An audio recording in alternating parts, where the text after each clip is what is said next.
Have you ever promised yourself, this year, I'm finally going to get in shape? I'm going to save money. I'm going to stop wasting time on my phone. And then a week later, you're right back where you started. You're not alone. In fact, most people abandon their goals within the first few weeks. But the reason isn't laziness, lack of motivation, or bad luck. It's psychology.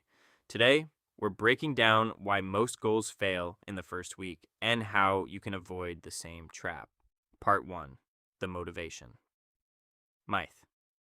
Let's start with the biggest mistake people make. They rely on motivation. Think about New Year's Day. Millions of Americans sign up for gym memberships. Everyone feels unstoppable. People buy new workout clothes, download productivity apps, and create ambitious plans. But by February, many have already quit. Why? Because motivation is an emotion, and emotions don't last. Nobody feels motivated every day.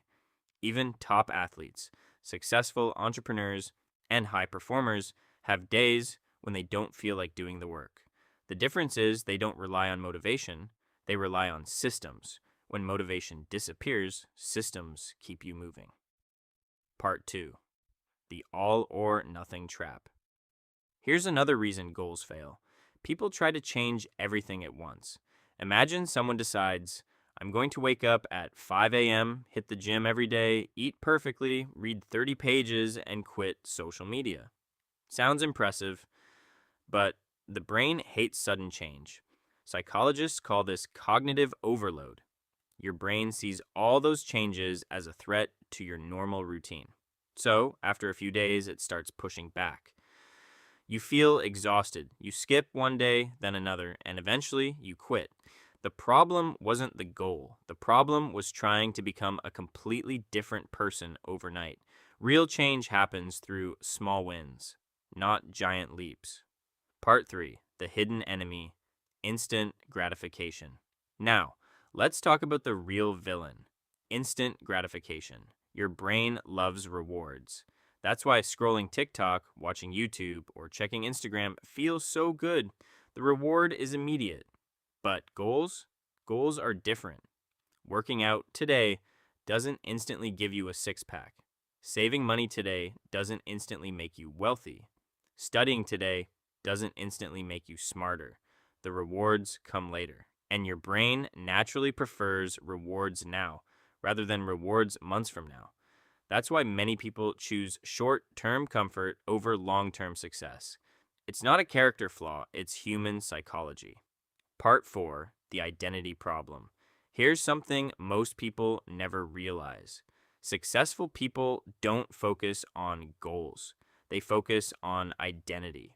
For example, a person trying to run a marathon says, I want to run a marathon. But someone who succeeds says, I'm a runner. A person trying to read more says, I want to finish 20 books this year. But someone who succeeds says, I'm a reader. See the difference? Goals are about what you want to achieve. Identity is about who you become. And people naturally act in ways that match their identity. If you believe you're a healthy person, you'll make healthier choices. If you believe you're a disciplined person, you'll act with more discipline. Identity creates consistency. Consistency creates results. Conclusion. So why do most goals fail in the first week? Because people rely on motivation, try to change everything at once. Fight against instant gratification. Focus on goals instead of identity. The people who succeed aren't necessarily smarter. They simply understand how their minds work. So instead of asking, how can I achieve this goal? Ask yourself, what kind of person achieves this goal? Then start becoming that person one small action at a time. Because lasting success doesn't come from one big decision. It comes from small decisions repeated every day. If you learned something new, subscribe to Brain Unlocked for more psychology and self-improvement content that helps you understand how your mind really works. And tell me in the comments, what's one goal you're working on right now?